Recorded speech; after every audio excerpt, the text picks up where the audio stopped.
The snowman. "It is so delightfully cold that it makes my whole body crackle," said the snowman. "This is just the kind of wind to blow life into one. How that great red thing up there is staring at me." He meant the sun, which was just setting. "It shall not make me wink. I shall manage to keep the pieces." He had 2 triangular pieces of tile in his head instead of eyes, and his mouth, being made of an old broken rake, was therefore furnished with teeth. He had been brought into existence amid the joyous shouts of boys, the jingling of sleigh bells, and the slashing of whips. The sun went down, and the full moon rose, large, round, and clear, shining in the deep blue. "There it comes again, from the other side," said the snowman, who supposed the sun was showing itself once more. "Ah, I have cured it of staring. Now it may hang up there and shine, so that I may see myself. If I only knew how to manage to move away from this place, I should so like to move. If I could, I would slide along yonder on the ice, as I have seen the boys do, but I don't understand how. I don't even know how to run." "Away, away," barked the old yard dog. He was quite hoarse and could not pronounce bow wow properly. He had once been an indoor dog and lain by the fire, and he had been hoarse ever since. "The sun will make you run some day. I saw it, last winter, make your predecessor run, and his predecessor before him. Away, away. They all have to go." "I don't understand you, comrade," said the snowman. "Is that thing up yonder to teach me to run? I saw it running itself, a little while ago, and now it has come creeping up from the other side." "You know nothing at all," replied the yard dog.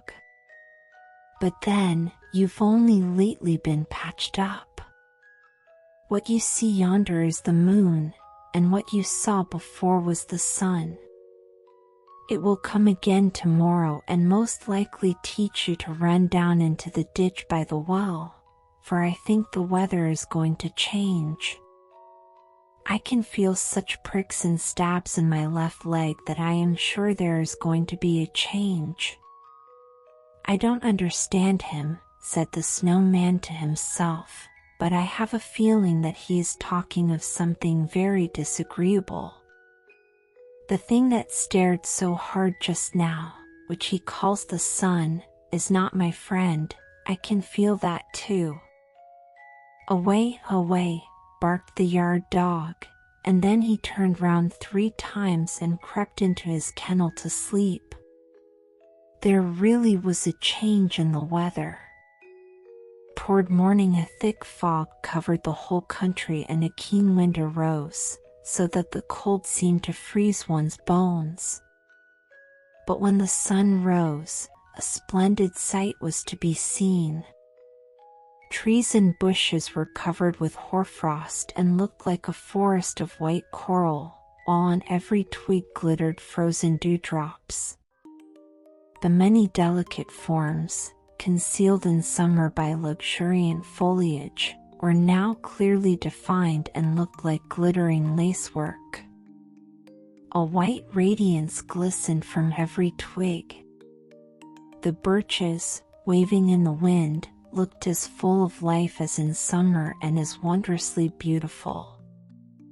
Where the sun shone, everything glittered and sparkled as if diamond dust had been strewn about, and the snowy carpet of the earth seemed covered with diamonds from which gleamed countless lights, whiter even than the snow itself. "This is really beautiful," said a girl who had come into the garden with a young friend, and they both stood still near the snowman, contemplating the glittering scene. Summer cannot show a more beautiful sight, she exclaimed, while her eyes sparkled. And we can't have such a fellow as this in the summer-time, replied the young man, pointing to the snowman. He is capital. The girl laughed and nodded at the snowman, then tripped away over the snow with her friend. The snow creaked and crackled beneath her feet, as if she had been treading on starch. "Who are those two?" asked the snowman of the yard dog. "You have been here longer than I. Do you know them?" "Of course I know them," replied the yard dog. "The girl has stroked my back many times, and the young man has often given me a bone of meat." "I never bite those two." "But what are they?" asked the snowman. "They are lovers," he replied. "They will go and live in the same kennel, by and by, and gnaw at the same bone." "Away, away." "Are they the same kind of beings as you and I?" asked the snowman. "Well, they belong to the master," retorted the yard dog. "Certainly people know very little who were only born yesterday. I can see that in you. I have age and experience. I know everyone here in the house, and I know there was once a time when I did not lie out here in the cold, fastened to a chain. Away, away." "The cold is delightful," said the snowman, "but do tell me, only you must not clank your chain so, for it jars within me when you do that." "Away, away," barked the yard dog. "I'll tell you, they said I was a pretty little fellow, once, then I used to lie in a velvet-covered chair, up at the master's house, and sit in the mistress's lap. They used to kiss my nose, and wipe my paws with an embroidered handkerchief, and I was called Ami, dear Ami, sweet Ami. But after a while I grew too big for them, and they sent me away to the housekeeper's room, so I came to live on the lower story. You can look into the room from where you stand, and see where I was once master, for I was, indeed, master to the housekeeper. It was a much smaller room than those upstairs, but I was more comfortable, for I was not continually being taken hold of and pulled about by the children, as I had been. I received quite as good food and even better. I had my own cushion, and there was a stove. It is the finest thing in the world at this season of the year. I used to go under the stove and lie down. Ah, I still dream of that stove. Away, away. Does a stove look beautiful? Asked the snowman. Is it at all like me? It is just the opposite of you, said the dog. It's as black as a crow and has a long neck and a brass knob. It eats firewood, and that makes fire spurt out of its mouth. One has to keep on one side or under it to be comfortable. You can see it through the window from where you stand. Then the snowman looked and saw a bright polished thing with a brass knob and fire gleaming from the lower part of it. The sight of this gave the snowman a strange sensation. It was very odd. He knew not what it meant, and he could not account for it. But there are people who are not men of snow who understand what the feeling is. And why did you leave her? Asked the snowman, for it seemed to him that the stove must be of the female sex. How could you give up such a comfortable place? I was obliged to, replied the yard dog. They turned me out of doors and chained me up here. I had bitten the youngest of my master's sons in the leg, because he kicked away the bone I was gnawing. bone for bone, I thought. But they were very angry, and since that time I have been fastened to a chain and have lost my voice. Don't you hear how hoarse I am? Away, away. I can't talk like other dogs anymore. Away, away. That was the end of it all. But the snowman was no longer listening. He was looking into the housekeeper's room on the lower story, where the stove, which was about the same size as the snowman himself, stood on its 4 iron legs. What a strange crackling I feel within me, he said. Shall I ever get in there? It is an innocent wish, and innocent wishes are sure to be fulfilled. I must go in there and lean against her, even if I have to break the window. You must never go in there, said the yard dog, for if you approach the stove, you will melt away, away. I might as well go, said the snowman, for I think I am breaking up as it is. During the whole day the snowman stood looking in through the window, and in the twilight hour the room became still more inviting, for from the stove came a gentle glow, not like the sun or the moon. It was only the kind of radiance that can come from a stove when it has been well fed. When the door of the stove was opened, the flames darted out of its mouth, as is customary with all stoves, and the light of the flames fell with a ruddy gleam directly on the face and breast of the snowman. I can endure it no longer, said he.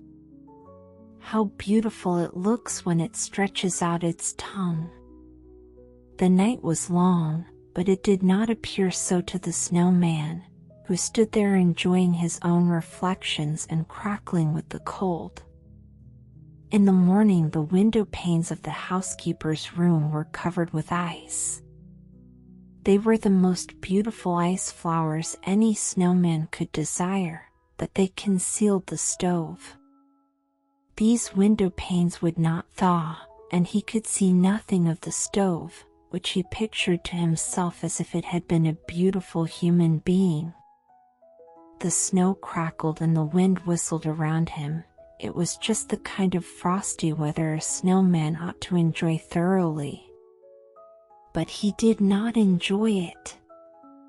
How, indeed, could he enjoy anything when he was so stove-sick? That is a terrible disease for a snowman to have, said the yard dog.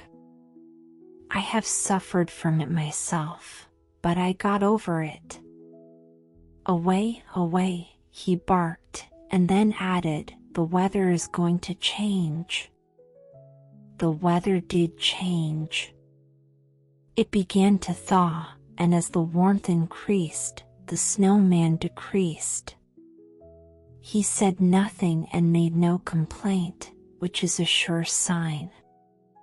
One morning he broke and sank down altogether, and behold, where he had stood, something that looked like a broomstick remained sticking up in the ground. It was the pole round which the boys had built him. Ah, now I understand why he had such a great longing for the stove, said the yard dog. Why, there's the shovel that is used for cleaning out the stove, fastened to the pole. The snowman had a stove scraper in his body, that was what moved him so. But it is all over now. Away, away. And soon the winter passed. Away, away, barked the horse-yard dog, but the girls in the house sang. Come from your fragrant home, green time.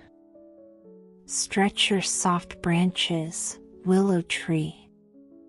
The months are bringing the sweet springtime when the lark in the sky sings joyfully. Come, gentle sun, while the cuckoo sings, and I'll mock his note in my wanderings. and nobody thought any more of the snowman. The teapot. There was once a proud teapot. It was proud of being porcelain, proud of its long spout, proud of its broad handle. It had something before and behind, the spout before and the handle behind, and that was what it talked about. But it did not talk of its lid, which was cracked and riveted. These were defects, and one does not talk of one's defects, for there are plenty of others to do that.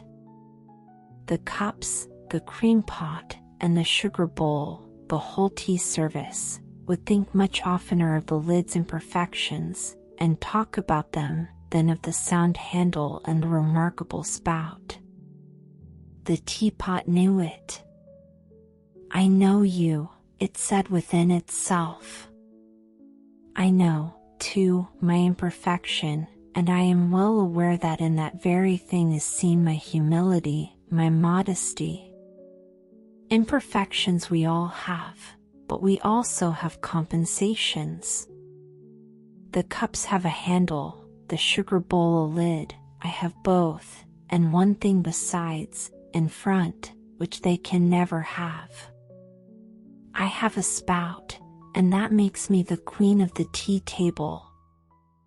I spread abroad a blessing on thirsting mankind, for in me the Chinese leaves are brewed in the boiling, tasteless water."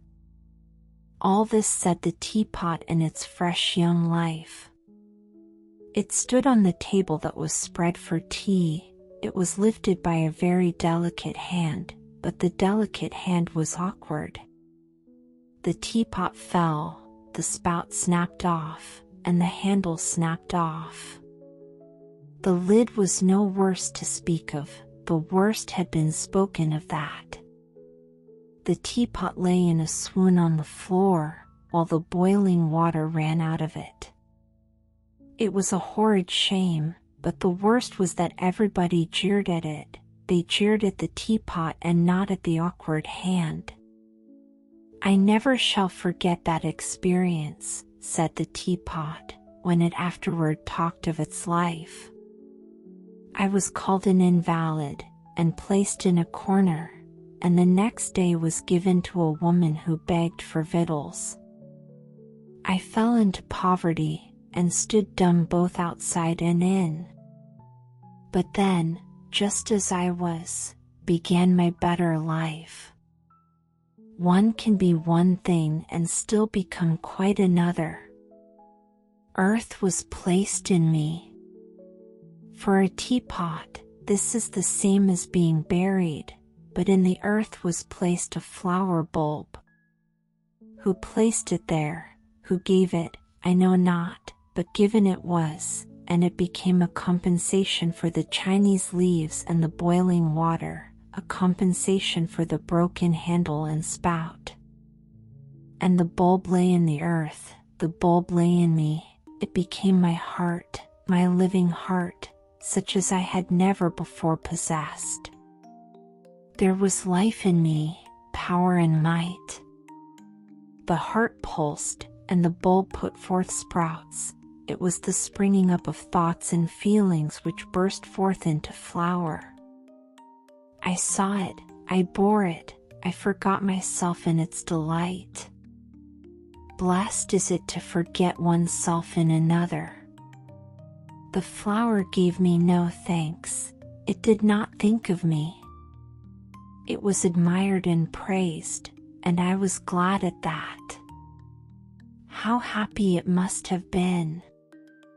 One day I heard someone say that the flower deserved a better pot. I was thumped hard on my back, which was a great affliction, and the flower was put into a better pot. I was thrown out into the yard, where I lie as an old potsherd. But I have the memory, and that I can never lose. The Portuguese duck. A duck once arrived from Portugal. There were some who said she came from Spain, but that is almost the same thing. At all events, she was called the Portuguese duck, and she laid eggs, was killed and cooked, and that was the end of her. The ducklings which crept forth from her eggs were also called Portuguese ducks, and about that there may be some question. But of all the family only one remained in the duck yard, which may be called a farmyard, since the chickens were admitted to it and the cock strutted about in a very hostile manner. "He annoys me with his loud crowing," said the Portuguese duck, "but still, he's a handsome bird, there's no denying that, even if he is not a duck. He ought to moderate his voice, like those little birds who are singing in the lime trees over there in our neighbor's garden, but that is an art only acquired in polite society. How sweetly they sing there! It is quite a pleasure to listen to them. I call it Portuguese singing. If I only had such a little singing bird, I'd be as kind and good to him as a mother, for it's in my Portuguese nature." While she was speaking, one of the little singing birds came tumbling head over heels from the roof into the yard. The cat was after him, but he had escaped from her with a broken wing and so came fluttering into the yard. "That's just like the cat, she's a villain," said the Portuguese duck. "I remember her ways when I had children of my own. How can such a creature be allowed to live and wander about upon the roofs? I don't think they allow such things in Portugal." She pitied the little singing bird, and so did all the other ducks, who were not Portuguese. "Poor little creature," they said, one after another, as they came up. "We can't sing, certainly, but we have a sounding board, or something of the kind, within us, though we don't talk about it." "But I can talk," said the Portuguese duck. "I'll do something for the little fellow, it's my duty." So she stepped into the watering trough and beat her wings upon the water so strongly that the little bird was nearly drowned. But the duck meant it kindly. "That is a good deed," she said. "I hope the others will take example from it." "Tweet, tweet," said the little bird. One of his wings was broken and he found it difficult to shake himself, but he quite understood that the bath was meant kindly, so he said, "You are very kind-hearted, madam." But he did not wish for a second bath. "I have never thought about my heart," replied the Portuguese duck, "but I know that I love all my fellow creatures, except the cat, and nobody can expect me to love her, for she ate up 2 of my ducklings. But pray make yourself at home, it is easy to make oneself comfortable. I myself am from a foreign country, as you may see by my bearing and my feathery dress. My husband is a native of these parts. He's not of my race, but I am not proud on that account. If anyone here can understand you, I may say positively that I am that person." "She's quite full of portulac," said a little common duck, who was witty. All the common ducks considered the word portulac a good joke, for it sounded like Portugal. They nudged each other and said, "Quack." That was witty. Then the other ducks began to notice the newcomer. "The Portuguese has certainly a great flow of language," they said to the little bird. "For our part, we don't care to fill our beaks with such long words, but we sympathize with you quite as much. If we don't do anything else, we can walk about with you everywhere, that is the best we can do."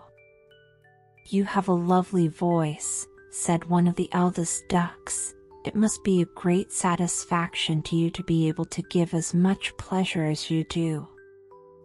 I am certainly no judge of your singing, so I keep my beak shut, which is better than talking nonsense as others do." "Don't plague him so," interrupted the Portuguese duck. "He requires rest and nursing." "My little singing bird, do you wish me to prepare another bath for you?" "Oh, no. No. Pray let me be dry," implored the little bird. "The water cure is the only remedy for me when I am not well," said the Portuguese. "Amusement, too, is very beneficial. The fowls from the neighborhood will soon be here to pay you a visit. There are 2 Cochin Chinese among them. They wear feathers on their legs and are well educated. They have been brought from a great distance, and consequently I treat them with greater respect than I do the others." Then the fowls arrived, and the cock was polite enough to keep from being rude. "You are a real songster," he said, "and you do as much with your little voice as it is possible to do, but more noise and shrillness is necessary if one wishes others to know who he is." The 2 Chinese were quite enchanted with the appearance of the singing bird. His feathers had been much ruffled by his bath, so that he seemed to them quite like a tiny Chinese fowl. "He's charming," they said to each other, and began a conversation with him in whispers, using the most aristocratic Chinese dialect. "We are of the same race as yourself," they said. "The ducks, even the Portuguese, are all aquatic birds, as you must have noticed. You do not know us yet. Very few, even of the fowls, know us or give themselves the trouble to make our acquaintance, though we were born to occupy a higher position in society than most of them. But that does not disturb us. We quietly go our way among them. Their ideas are certainly not ours, for we look at the bright side of things and only speak of what is good, although that is sometimes difficult to find where none exists. Except ourselves and the cock, there is not one in the yard who can be called talented or polite. It cannot be said even of the ducks, and we warn you, little bird, not to trust that one yonder, with the short tail feathers, for she is cunning. Then the curiously marked one, with the crooked stripes on her wings, is a mischief maker and never lets anyone have the last word, though she is always in the wrong. The fat duck yonder speaks evil of everyone, and that is against our principles. If we have nothing good to tell, we close our beaks. The Portuguese is the only one who has had any education and with whom we can associate, but she is passionate and talks too much about Portugal. I wonder what those 2 Chinese are whispering about, whispered one duck to another. They are always doing it, and it annoys me. We never speak to them. Now the drake came up, and he thought the little singing bird was a sparrow. "Well, I don't understand the difference," he said. "It appears to me all the same. He's only a plaything, and if people will have playthings, why let them, I say." "Don't take any notice of what he says," whispered the Portuguese. "He is very well in matters of business, and with him business is first. Now I shall lie down and have a little rest. It is a duty we owe to ourselves, so that we shall be nice and fat when we come to be embalmed with sage and onions and apples." So she laid herself down in the sun and winked with one eye. She had a very comfortable place and felt so at ease that she fell asleep. The little singing bird busied himself for some time with his broken wing, and at last he too lay down, quite close to his protectress. The sun shone warm and bright, and he found it a very good place. But the fowls of the neighborhood were all awake, and, to tell the truth, they had paid a visit to the duck yard solely to find food for themselves. The Chinese were the first to leave, and the other fowls soon followed them. The witty little duck said of the Portuguese that the old lady was getting to be quite a doting ducky. All the other ducks laughed at this. "Doting ducky," they whispered, "oh, that's too witty." Then they repeated the joke about Portulac and declared it was most amusing. After that they all lay down to have a nap. They had been lying asleep for quite a while, when suddenly something was thrown into the yard for them to eat. It came down with such a bang that the whole company started up and clapped their wings. The Portuguese awoke, too, and rushed over to the other side of the yard. In doing this she trod upon the little singing bird. "Tweet," he cried, "you trod very hard upon me, madam." "Well, then, why do you lie in my way?" she retorted. "You must not be so touchy. I have nerves of my own, but I do not cry tweet." "Don't be angry," said the little bird. "The tweet slipped out of my beak before I knew it." The Portuguese did not listen to him, but began eating as fast as she could, and made a good meal. When she had finished she lay down again, and the little bird, who wished to be amiable, began to sing. Chirp and twitter, the dewdrops glitter. In the hours of sunny spring, I'll sing my best, till I go to rest, with my head behind my wing. "Now I want rest after my dinner," said the Portuguese. "You must conform to the rules of the place while you are here. I want to sleep now." The little bird was quite taken aback, for he meant it kindly. When Madame awoke afterwards, there he stood before her with a little corn he had found, and laid it at her feet, but as she had not slept well, she was naturally in a bad temper. "Give that to a chicken," she said, "and don't be always standing in my way." "Why are you angry with me?" replied the little singing bird. "What have I done?" "Done," repeated the Portuguese duck. "Your mode of expressing yourself is not very polite. I must call your attention to that fact." "There was sunshine here yesterday," said the little bird, "but today it is cloudy and the air is heavy." "You know very little about the weather, I fancy," she retorted. "The day is not over yet. Don't stand there looking so stupid. But you are looking at me just as the wicked eyes looked when I fell into the yard yesterday." "Impertinent creature," exclaimed the Portuguese duck. "Would you compare me with the cat, that beast of prey?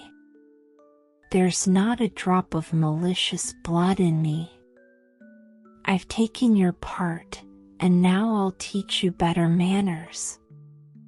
So saying, she made a bite at the little singing bird's head, and he fell to the ground dead. "Now whatever is the meaning of this?" she said. "Could he not bear even such a little peck as I gave him? Then, certainly, he was not made for this world. I've been like a mother to him, I know that, for I've a good heart." Then the cock from the neighboring yard stuck his head in and crowed with steam engine power. "You'll kill me with your crowing," she cried. "It's all your fault. He's lost his life, and I'm very near losing mine." "There's not much of him lying there," observed the cock. "Speak of him with respect," said the Portuguese duck, for he had manners and education, and he could sing. He was affectionate and gentle, and those are as rare qualities in animals as in those who call themselves human beings. Then all the ducks came crowding round the little dead bird. Ducks have strong passions, whether they feel envy or pity. There was nothing to envy here, so they all showed a great deal of pity. So also did the two Chinese. "We shall never again have such a singing bird among us. He was almost a Chinese," they whispered, and then they wept with such a noisy, clucking sound that all the other fowls clucked too. But the ducks went about with redder eyes afterwards. "We have hearts of our own," they said, "nobody can deny that." "Hearts," repeated the Portuguese. "Indeed you have, almost as tender as the ducks in Portugal. Let us think of getting something to satisfy our hunger," said the drake. "That's the most important business. If one of our toys is broken, why, we have plenty more." The Farmyard Cock and the Weathercock. There were once two cocks. One of them stood on a dunghill, the other on the roof. Both were conceited, but the question is, which of the two was the more useful?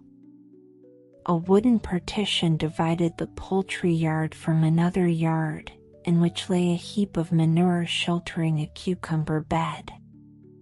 In this bed grew a large cucumber, which was fully aware that it was a plant that should be reared in a hotbed.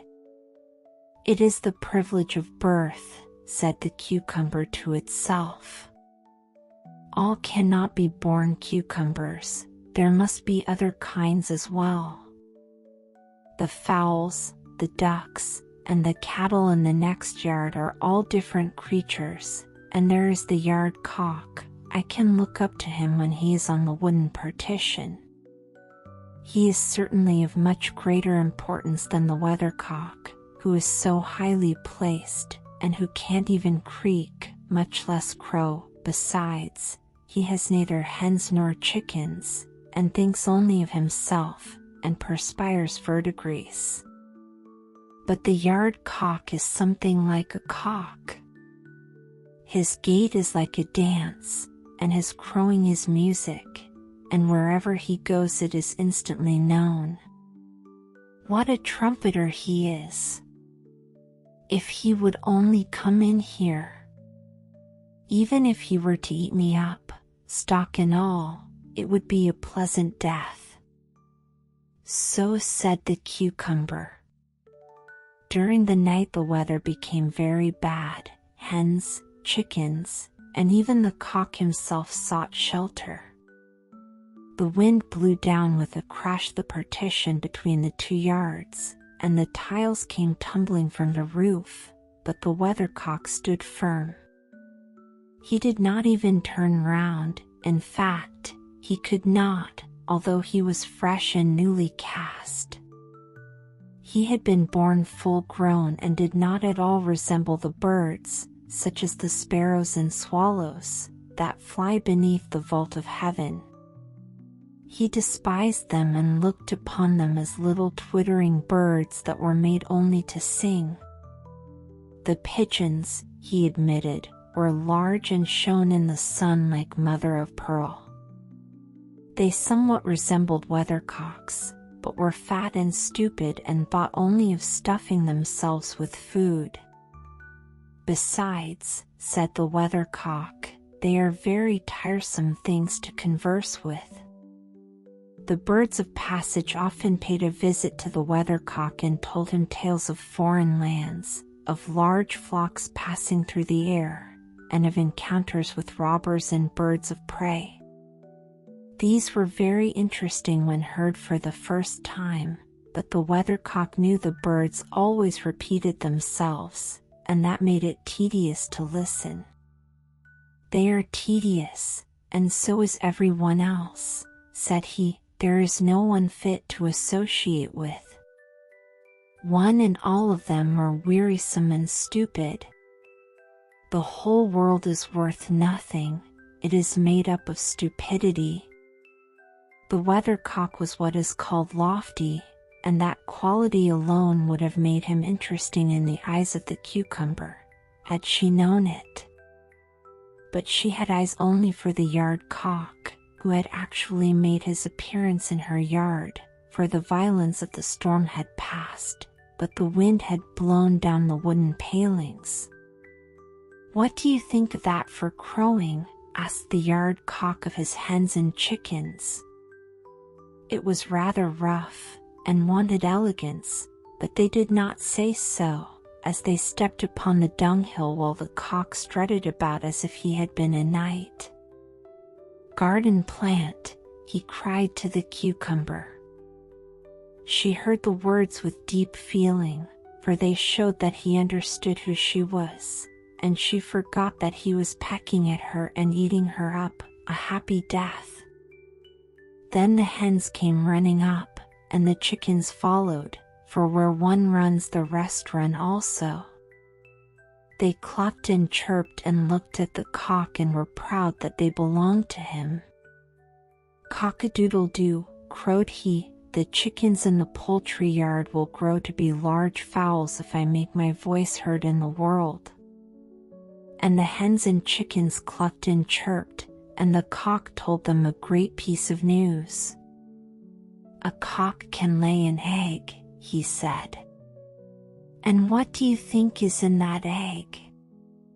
"In that egg lies a basilisk.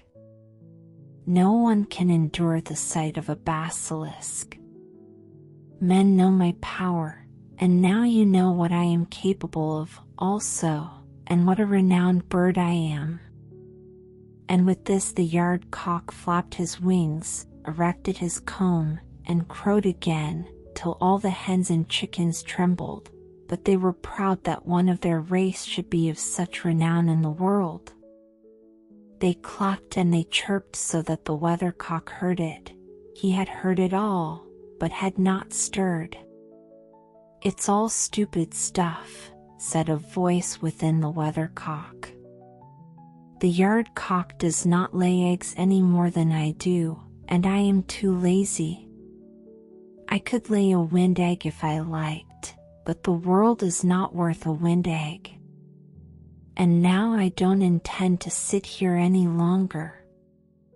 With that, the weathercock broke off and fell into the yard. He did not kill the yard cock, although the hens said he intended to do so. And what does the moral say?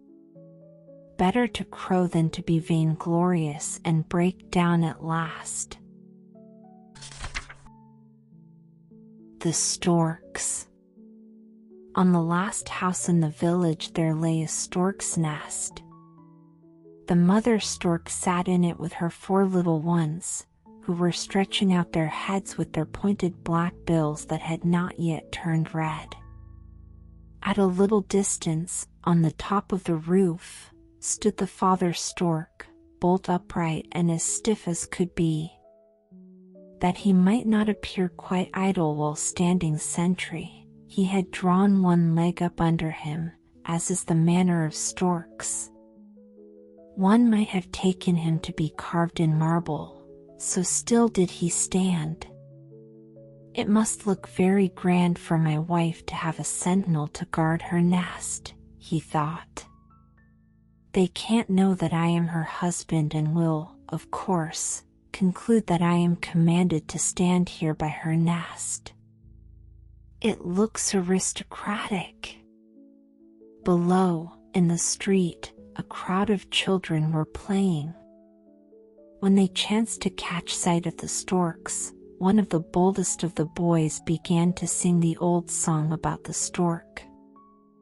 The others soon joined him, but each sang the words that he happened to have heard. This is one of the ways. Stork, stork, fly away, stand not on one leg today, thy dear wife sits in the nest to lull the little ones to rest. There's a halter for one, there's a stake for another, for the third there's a gun, and a spit for his brother. Only listen, said the young storks, to what the boys are singing. Do you hear them say we're to be hanged and shot? Don't listen to what they say, if you don't mind, it won't hurt you, said the mother. But the boys went on singing, and pointed mockingly at the sentinel stork. Only one boy, whom they called Peter, said it was a shame to make game of animals, and he would not join in the singing at all. The mother stork tried to comfort her young ones. Don't mind them, she said, see how quiet your father stands on one leg there. But we are afraid, said the little ones, drawing back their beaks into the nest. The children assembled again on the next day, and no sooner did they see the storks than they again began their song. The first will be hanged, the second be hit. Tell us, are we to be hanged and burned? Asked the young storks. No, no, certainly not, replied the mother.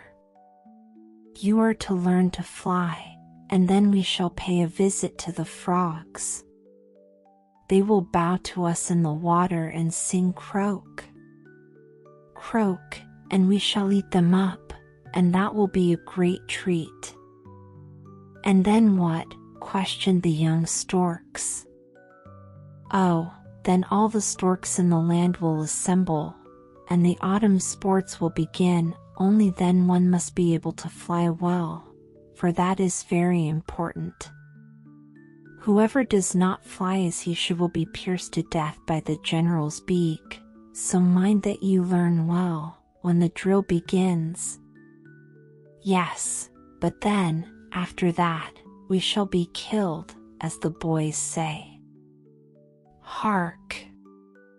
They are singing it again. Attend to me and not to them, said the mother stork. After the great review we shall fly away to warm countries, far from here, over hills and forests. To Egypt we shall fly, where are the three-cornered houses of stone, one point of which reaches to the clouds. They are called pyramids and are older than a stork can imagine. In that same land there is a river which overflows its banks and turns the whole country into mire. We shall go into the mire and eat frogs. Oh! Oh! Exclaimed all the youngsters. Yes, it is indeed a delightful place. We need do nothing all day long but eat, and while we are feasting there so comfortably, in this country there is not a green leaf left on the trees. It is so cold here that the very clouds freeze in lumps or fall down in little white rags. It was hail and snow that she meant, but she did not know how to say it better. And will the naughty boys freeze in lumps? Asked the young storks. No, they will not freeze in lumps, but they will come near it, and they will sit moping and cowering in gloomy rooms while you are flying about in foreign lands, amid bright flowers and warm sunshine. Some time passed, and the nestlings had grown so large and strong that they could stand upright in the nest and look all about them. Every day the father stork came with delicious frogs, nice little snakes, and other such dainties that storks delight in. How funny it was to see the clever feats he performed to amuse them. He would lay his head right round upon his tail, and sometimes he would clatter with his beak, as if it were a little rattle, or he would tell them stories, all relating to swamps and fens. "Come, children," said the mother stork one day, "now you must learn to fly." And all the 4 young storks had to go out on the ridge of the roof. How they did totter and stagger about! They tried to balance themselves with their wings, but came very near falling to the ground. "Look at me," said the mother. "This is the way to hold your head. And thus you must place your feet. Left, right, left, right. That's what will help you on in the world." Then she flew a little way, and the young ones took a clumsy little leap. Bump, plump.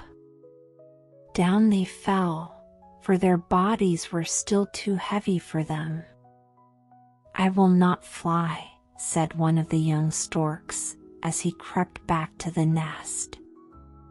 "I don't care about going to warm countries. Do you want to stay here and freeze when the winter comes? Will you wait till the boys come to hang, to burn, or to roast you? Well, then, I'll call them." "Oh, no," cried the timid stork, hopping back to the roof with the rest. By the 3rd day they actually began to fly a little. Then they had no doubt that they could soar or hover in the air, upborne by their wings. And this they attempted to do, but down they fell, flapping their wings as fast as they could. Again the boys came to the street, singing their song, "Storks, storks, fly home and rest." "Shall we fly down and pack them?" asked the young ones. "No, leave them alone. Attend to me, that's far more important. 1, 2, 3. Now we fly round to the right. 1, 2, 3. Now to the left, round the chimney. There. That was very good. That last flap with your wings and the kick with your feet were so graceful and proper that tomorrow you shall fly with me to the marsh. Several of the nicest stork families will be there with their children. Let me see that mine are the best bred of all. Carry your heads high and mind you strut about proudly, for that looks well and helps to make one respected. But shall we not take revenge upon the naughty boys?" asked the young storks. "No, no, let them scream away, as much as they please. You are to fly up to the clouds and away to the land of the pyramids, while they are freezing and can neither see a green leaf nor taste a sweet apple." "But we will revenge ourselves," they whispered one to another. And then the training began again.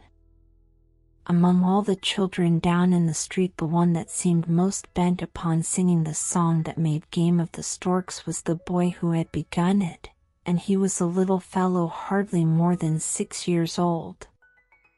The young storks, to be sure, thought he was at least 100, for he was much bigger than their parents, and, besides, what did they know about the ages of either children or grown men?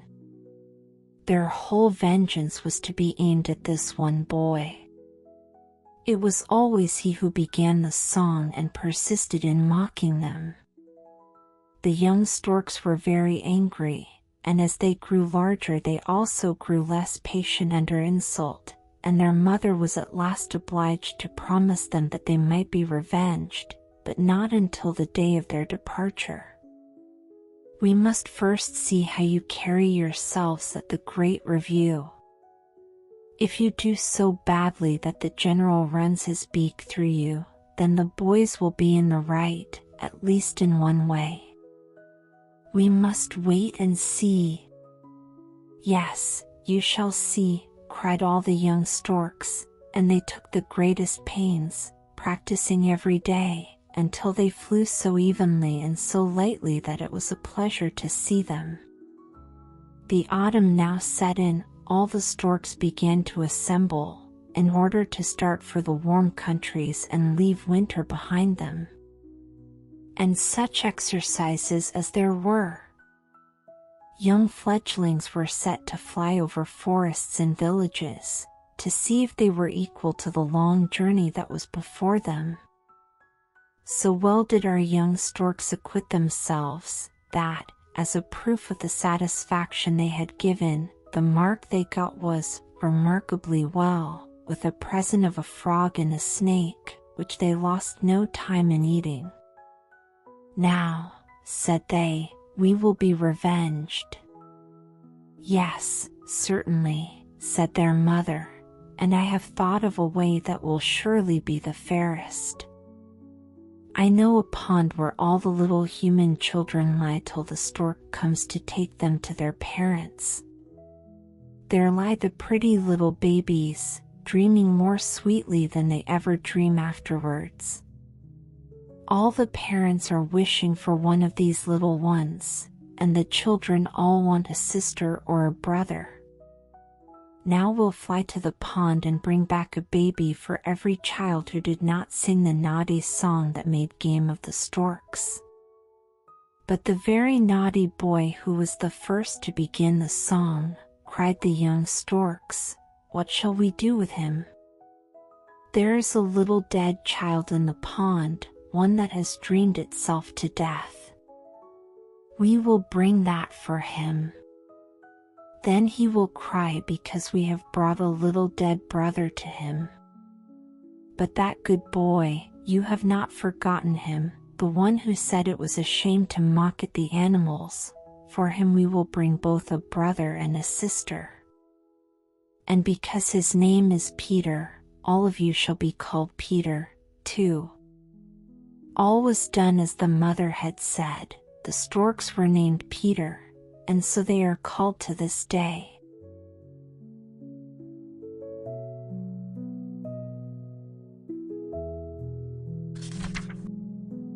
Dear voyagers of the ear, our tale-filled journey has gently unfurled its final chapter. Now, let your body soften into cloud-like mattresses. Allow your breath to drift weightlessly into pillows as we set sail upon a thoughtless odyssey of sonic waves. Next, flowing into your senses is brainwave lullaby music. When harmonies bloom, imagine yourself descending into a velvety ocean of starlit skies, each note a sculpted whisper of melatonin. Good night. May you gather 1,000 glowing dream fireflies within the shimmering nets of pi wave frequencies.